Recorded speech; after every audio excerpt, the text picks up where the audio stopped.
दोस्तों आज मैं कोई आप लोगों को कहानी नहीं बताने वाला हूँ बल्कि अपनी ही कुछ रियल लाइफ चीज़ बताने वाला हूँ जो मेरे साथ पिछले कुछ दिनों से घट रही थी। ये चीज़ें इतनी ज़्यादा डरावनी और अजीबोगरीब थी कि उनके वजह से मुझे मेरी लाइफ में एक बहुत बड़ा लाइफ चेंजिंग डिसीज़न लेना पड़ा। और वो डिसीज़न क्या है क्या नहीं आप लोगों को ये वीडियो ख़त्म होते होते तक समझ में आ ही जाएगा।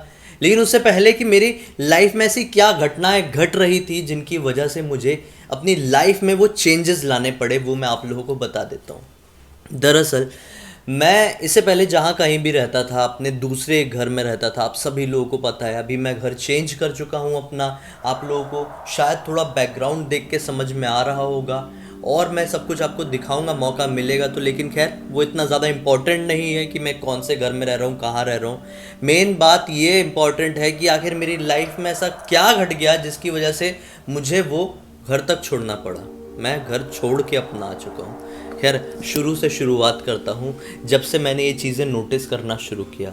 एक बार याद होगा आप लोगों को मैंने एक वीडियो बनाया था जिसमें मैंने आप लोगों को डिस्कस किया था कि उस घर में पहली बार मुझे अजीब व गरीब चीज़ें एक्सपीरियंस हुई। शायद मैंने लाइव में वो बताया था कि जब मैं उस घर में शिफ्ट हुआ था चीज़ें पूरी तरह से नॉर्मल थी, कुछ डरावना नहीं घट रहा था, पूरी तरह से पॉजिटिव वाइब्स थी। लेकिन अक्सर रात के समय आवाज़ आ जाया करती थी कुछ, जैसे रात के 12 के बाद का टाइम हो रहा है ना, तो कुछ खटर पटर की आवाज़ किचन से आ जाती थी जहाँ पर कोई नहीं होता था। मेरे साथ ही टक्कू रहता था बाहर की तरफ, या फिर मैं और टक्कू अंदर बेडरूम में है तो बाहर की तरफ से कुछ आवाज़ आती थी।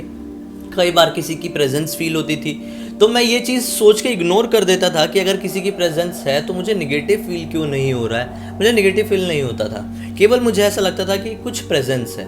तो मुझे ऐसा लगता था कि शायद मैं इतनी भूतिया कहानी बताता हूँ, मैं सिर्फ इसी चीज़ों के बारे में पढ़ते रहता हूँ, रीड करते रहता हूँ, बोलते रहता हूँ, तो शायद ये सारा मेरा माइंड गेम है, मेरे सबकॉन्शियस माइंड में ये चीज़ें फीड हो चुकी है और इस वजह से वो रियल रूप में मेरे सामने आ रही। मुझे ऐसा लग रहा था, मुझे नेगेटिव नहीं लग रहा था। लेकिन एक दिन क्या हुआ कि मैं टक्कू के साथ अपने वाले अंदर बेडरूम में सो रहा था और सोए हुए मुझे अप्रॉक्स 10-15 मिनट हुए थे कि अचानक से ही मुझे किचन की तरफ बहुत ज़ोर से आवाज़ आई। और ऐसी आवाज़ थी कि किचन के एक साथ सारे के सारे बर्तन ज़मीन पर गिर गए हैं।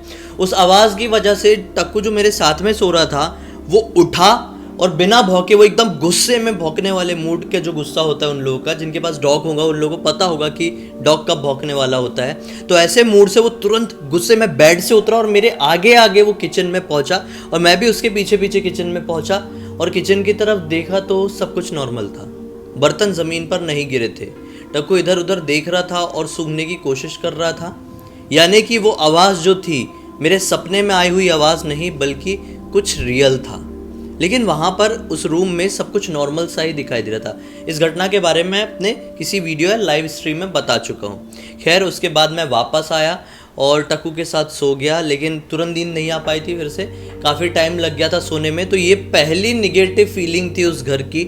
उसके बाद कुछ दिनों तक मुझे ऐसा नॉर्मल सा फील हुआ, लेकिन एक और दिन मेरे टक्कू सो रहे थे और मुझे लिटरली ऐसा फील हुआ कि जो सामने वाला रूम है वहाँ पर कोई चल रहा है, कोई घूम रहा है। सोने का टाइम होता है, बेशक घर की सारी लाइट्स ऑफ रहती है, सिर्फ मैं नाइट बल्ब ऑन करके ही सोता था।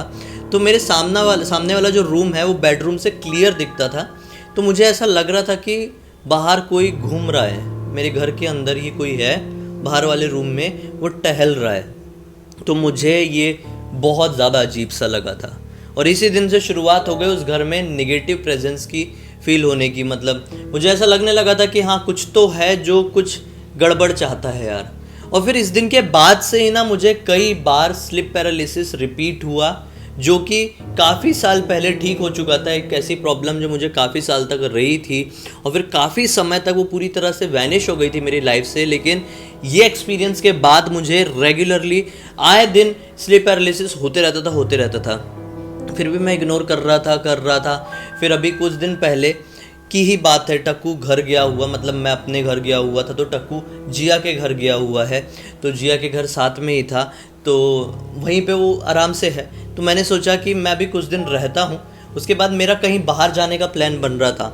मैं शिमला या मनाली जाने वाला था। इस वजह से मैंने ये सोचा था कि टकू जो है वो जिया के घर पे रहे बेटर है, वहाँ पे ध्यान रखने वाले सब लोग हैं, पेरेंट्स है उसके, तो वहाँ पे रह लेगा। तो मैं अभी कुछ दिन तक अपने घर पर अकेला था, क्योंकि मुझे कुछ दिन बाद शिमला मनाली जाना था।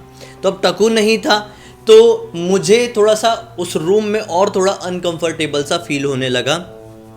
जिस दिन मैं 30 दिन के बाद अपने घर मतलब अपने होम टाउन से मुंबई वाले घर में वापस लौटा और मैं ऐसे बेड में यहाँ पर सो रहा हूँ, जैसे मान लो ये मेरा बेड का एंड है और यहीं पर मैं सिर रख के सो रहा हूँ।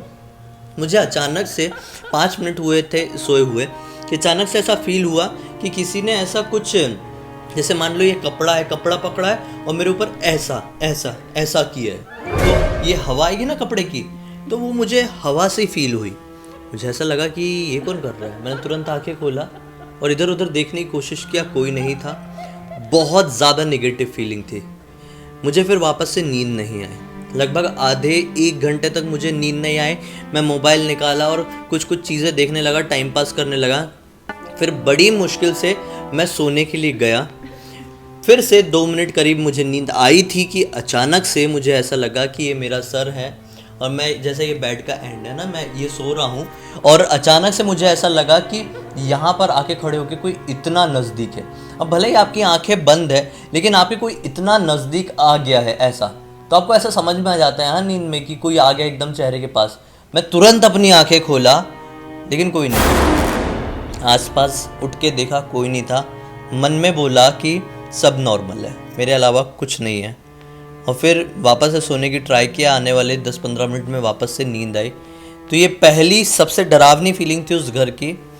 और जो सबसे आखिरी थी वो बहुत ज़्यादा फिल्मी सी लगेगी, मैं बताऊं कि नहीं सोच रहा हूँ, अभी बताना तो पड़ेगा ही।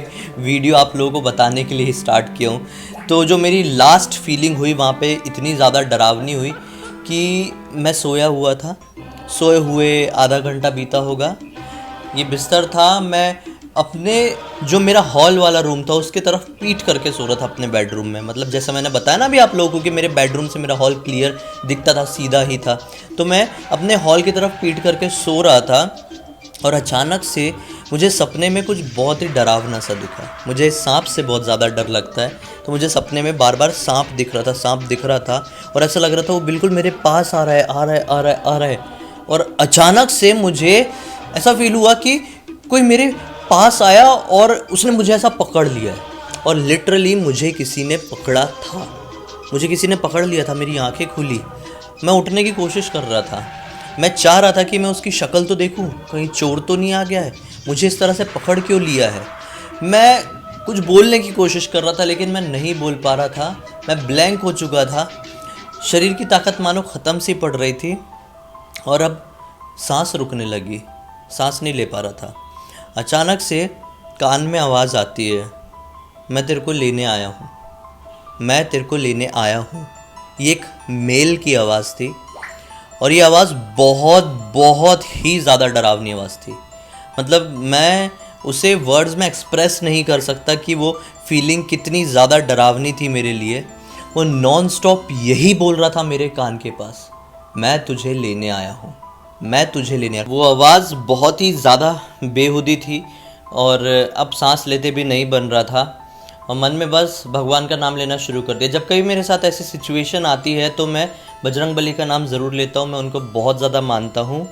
मैं इतना ही बोल रहा था कि बजरंगबली बचा लो, बचा लो, बस इतना ही बोला जा रहा था, मतलब मन में सोच रहा था। और फिर अचानक से मैंने हनुमान चालीसा रीड करना शुरू कर दिया। अब मैं हनुमान चालीसा रीड कर रहा हूँ मन ही मन में, लेकिन वो मन की हनुमान चालीसा मेरे मुंह से भी निकलने लगी। मैं हनुमान चालीसा बोलने भी लगा और बोलते बोलते मैं मिड हनुमान चालीसा तक पहुंचा हूँ। मैं हनुमान चालीसा रीड कर रहा था ना, तब भी वो आवाज़, वो डरावनी आवाज़ मेरे कान में आ रही थी और मैं बीच तक पहुंचा ही हूँ और अचानक से मेरी बॉडी रिलीज़ हुई। जैसे जो पकड़ के रखा था, जो मेरे बॉडी के ऊपर था, जो नॉन स्टॉप मेरे कान में एक ही चीज़ बोल रहा था, कभी हंस रहा था, कभी स्माइल कर रहा था, कभी सांस ले रहा था, कभी फूंक रहा था, वो सब कुछ रिलीज़ हुआ और मेरी तुरंत आंखें खुली।